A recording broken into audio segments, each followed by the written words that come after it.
Now, I ended that intro with this quote from your mom, where she says, just be yourself and they'll love you. Now, the full quote, this is when she's giving you advice on you heading off to work, and she says, just be yourself and they'll love you, and try not to swear. Not sure they swears in town like the Petty Harbour crowd. Was your mom right? How do the swearing skills of Townies and Petty Harbour crowds compare? I had no idea. We were so outmatched. And like, in the book, I mean, one of the sort of pivotal parts is where I finally leave Petty Harbour to go work in St. John's, and at the Newfoundland Museum, a job I did for a long time before Great Big Sea started. And I loved it. I loved it because I got, believe it or not, I loved it because I just had to, my job was talking. It was fantastic, I thought. But I thought when I went to St. John's that, you know, unlike the salty dudes I hung around with on the wharf in Petty Harbour, when I go to the big city, it's all going to be very proper. And of course, it wasn't like that at all, you know, and specifically, that was a cool thing for me to learn. But like so much and sort of the point of the book, I guess, in a way, one of the points of the book, I suppose, is that, you know, every step, no matter where I went, it was always just people. It was always just, everywhere I've gone, it's always just people. And, you know, they generally curse and swear, or they don't, you know, and it got nothing to do with where they are or how, you know. I mean, here we are in this beautiful church, and we're opening segments about barfing, you know what I mean? But, you know, I loved learning that St. John's, which was the biggest sort of, you know, stepping point or whatever, the biggest obstacle to get over or whatever you want to call it, that was, you know, when I finally got there, it was kind of like, it's just dudes, man. It's just dudes trying to do their job, and, you know, and in my adult life, of course, I can't tell you how many times that has served me well. It's like, I get nervous about going to the such and such. It's probably just dudes, man. Yeah. I'm telling you, like, you're going to get to meet such and such. Pretty sure he's a dude. Let's just go say, hey, man, nice to meet you. Congratulations on your success. And then he tells a joke with a swear word in it too, probably. That's probably true. The memories that you conjure up here are so vivid in the book, not just the ones that I made reference to in the intro, but throughout the book, you paint pictures so clearly. And I wondered how much you were completely relying on your own memory for the stories, or were you ever checking with other people saying, is this how this happened, or how did this really play out? The only thing I had to go to people as sort of fact-checking was dates and that kind of stuff, because I'm terrible at that, even though I worked at the Newfoundland Museum. Terrible. I know, I can feel you thinking it. I know. You're not wrong either, by the way. I did know, I just stuff like, most of this stuff, and I think that's probably why it came easier than most books for people, is that 80% of the book are stories I told while I was drinking wine in a pub or something, you know, and like, it's just, you know, my friends have been telling me, you should write this down, you know, that kind of stuff. So then I just wrote it down, and then now there's a book, you know, and then probably not doing a very good job of selling it here, am I?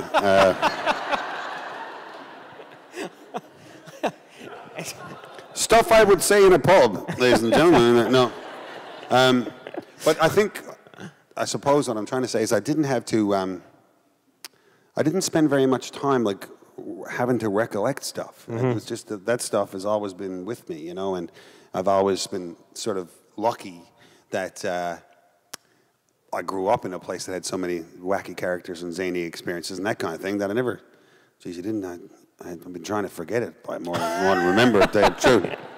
Some of it. It's interesting how many times in the book, though, what you're drawing on are these really sensory memories, and by that, there's one point where you're describing the sugary lip gloss in a kiss with the tongue parting his lips with the sweet taste. Just check out that dude on the poster. It's all going to come back to the poster. He does look like he's wearing bubblegum lip gloss, though, doesn't he? When you get shot with a rock salt gun, you describe that experience very vividly. There's one point where there's a tear going down your cheek after being mistreated by a teacher that you describe as being something that you can still feel today. Have you always been someone where that kind of sensory memory has been really strong for you, where you remember the sensations, the feelings of things? Well, that's an excellent question. Thank you very much. I'm glad you mentioned it because that was one of the sort of discoveries. Like the content of the book wasn't really a discovery ever, because I knew it a while back. Like, but it was stuff like that I went like, oh yeah, and it's like most good things in my life. It just I don't stumble upon it; it stumbles upon me, and I just was like, oh yeah, I guess I do remember what that felt like, and I do because I'm such a novice writer. In this kind of writing, that I sort of had to do it kind of, anything that had anything to do with the way something felt, I had to remember what it felt like, and that's because that's the only way I know how to do it, and in particular with the sort of, what I guess real writers would call the voice of the book, or whatever. I heard that a lot. What real writers would say. Yeah, well, I mean, like do it all the writers. time, or whatever. And I never wasn't really sure what they meant. But I was like, oh, well, the voice is it's a book. It's not talking. What's it talking about? So I wanted the book to sound like me talking, which I've come to learn is what voice means. So the only way I could do it, much like the visceral stuff of feeling it or knowing it,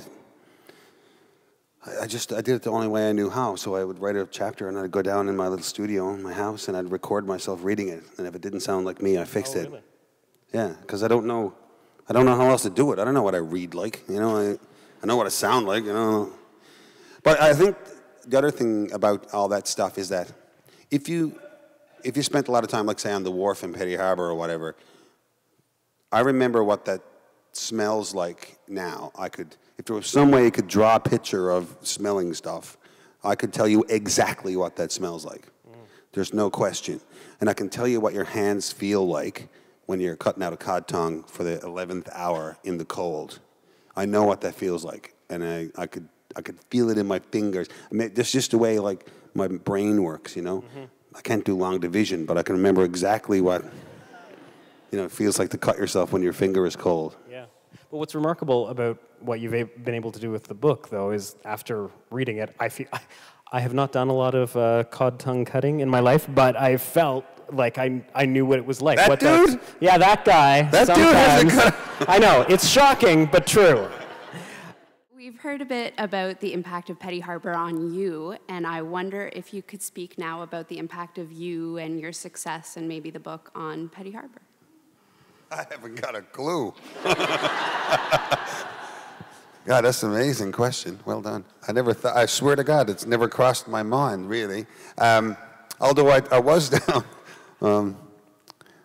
down, doing a thing for a TV show last little while, because the book is out. The big thing with Rick on CBC, Rick Mercer show, and the guys from W5 were down, and a few people from entertainment shows and stuff were out in Petty Harbour.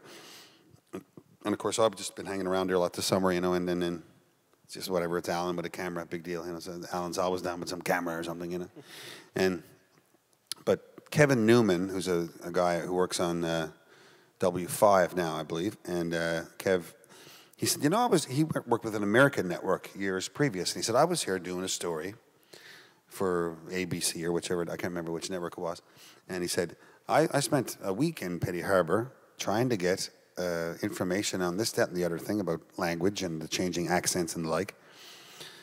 And he said, everywhere we went, I was like, do you mind, we want to shoot, down the stage. He said, oh, are you doing something for Alan? And he said, I didn't even know who they were talking about. But everywhere we went, I was like, who is this Alan? What?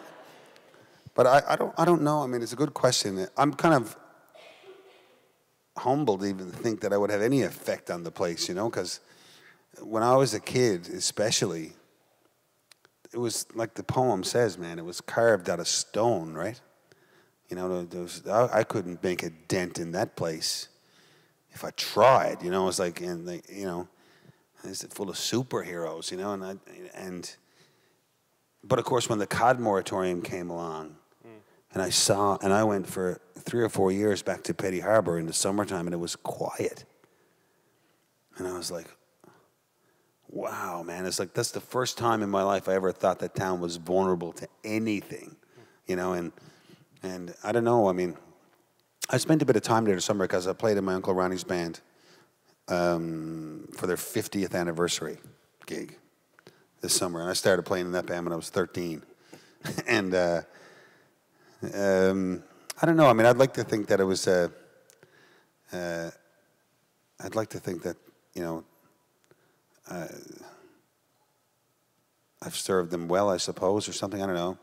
If I'm in a perfect world, they'd be happy. I'm pretty sure they're happy. You know, I don't know what else I could say about it. They're probably even proud, I suppose. But I'm going to hazard a guess. That's too freaky for me to even say. You know,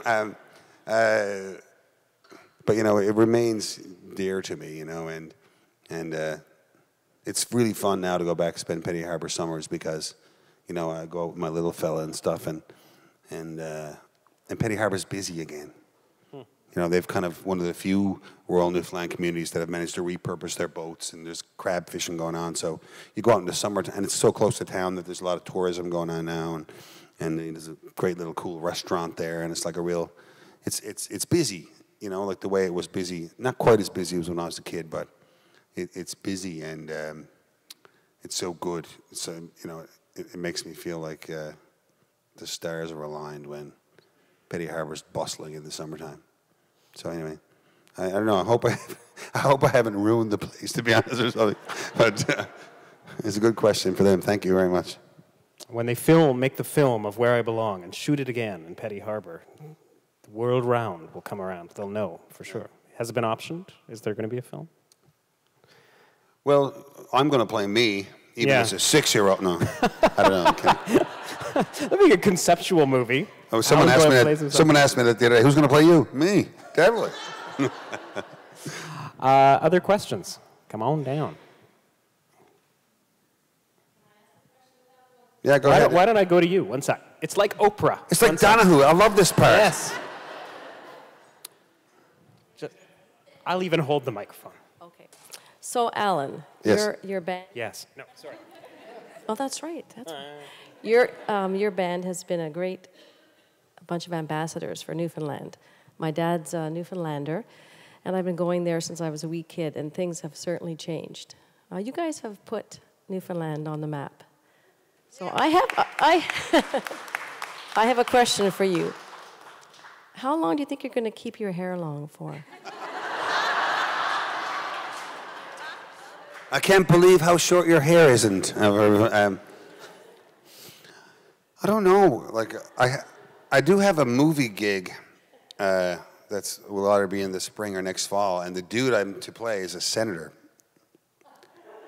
in 1918. Yeah. So that dude has to have short hair. Like the horror. No. So we got to figure that out, or I got to cut it off or something, you know. To be honest with the biggest reason I have even when Great Big Sea started, I didn't have long hair, but I always wanted to have long hair because all the bands I liked when I was 13 had long hair. So if you're going to be in a band, you got to have long hair, in my simple mind. So I grew my hair long because I would look like I was in a band, and I wouldn't have to practice guitar that much. That would take care of some practice, you know. And it's become kind of a crutch. I feel like a little bit for me, even, you know, as I go. Like, I feel like if I cut my hair off, I wouldn't look like I was in a band, and I want to in 1985, and I want to look like I was in a band in 1985. You know, because what if Whitesnake get back together and I could be in the video? And they go, yeah, his hair is short. Now, next one. I have another question over here. Yes, hi, Alan. Hey. I really enjoyed reading your book, and I think one of the biggest reasons is because I've been to enough of your concerts that as I was reading the book, I could actually hear your voice in my head telling the story, so that made it really interesting. Thank you. One of the things that I found, though, as I was reading the book, and I was giving little snippets to my husband as I was going along, I was almost, 3/4 of the way through the book, and we still hadn't gotten to the point where you're actually in Great Big Sea in the band. So, big question, is there going to be a sequel? Oh, I mean, I guess. I mean, it depends if people likes this one, I suppose. I mean, I don't know. I'm not much of a planner. you're probably not surprised to learn. I mean, it'd be great. I mean, the whole thing about the book ending where Great Big Sea starts, that never occurred to me until like the 11th hour. I was just writing a book, I was just writing stuff, and there's a chapter about this, and there's stuff, and more stuff, and it sort of occurred to me literally 80% of the way through the book, because I didn't write it in order, right? I sort of did it. Here's a chapter about work, and here's a chapter about religion, and here's a chapter about music, and here's a chapter about cutting out tongues, and here's a chapter about, and I learned as I was doing it that all these little specific skills in this specific little place, in this tiny town, in this isolated place, had completely, without knowing it, to me, had made me a pretty good candidate for the job when Sean and Bob and the boys were looking for a guy in their band, this new band they were going to make. And you talk about luck, man. But it's like all this stuff that had been behind me. Like when I showed up for that gig, it's like, guys, I'm the guy. I'm the one you want, man. I can know how to do all that stuff. It's like, well, it might be tough. You might have to share a hotel room. It's like, a hotel room? Like, oh my God.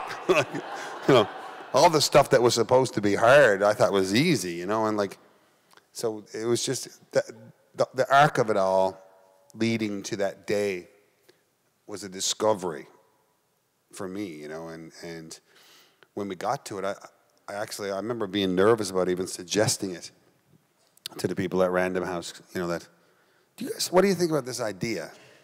We stop where the band starts. And I fully expected them to go, no. But they didn't. They were like, they were all about, they were like, that's beautiful. And yeah, so I'd love to just pick up. I don't know what comes next. I never know what comes next. I'm always eager to see what comes next, but I'd love to write another, just keep going and, in time or whatever, or I'd also happily write another book about, I only wrote about the crazy stuff that happened to me in my fishing town. It'd be easy to write another whole book about stuff that happened to me in other fishing towns. I'm serious. That's just Petty Harbour. That doesn't count the farming town in the Ghouls or all the other where my cousins live down Marystown, and the other, there's Newfoundland is no end. You could do that too, I don't know, but we'll see, I suppose. I'd be lying if I told you I knew the answer, because I don't. But hopefully we'll do something else. Maybe it'll be like a tell-all biography about Alan Neal. Hiding behind this devilish smile. What an exciting book that would be, let me tell you.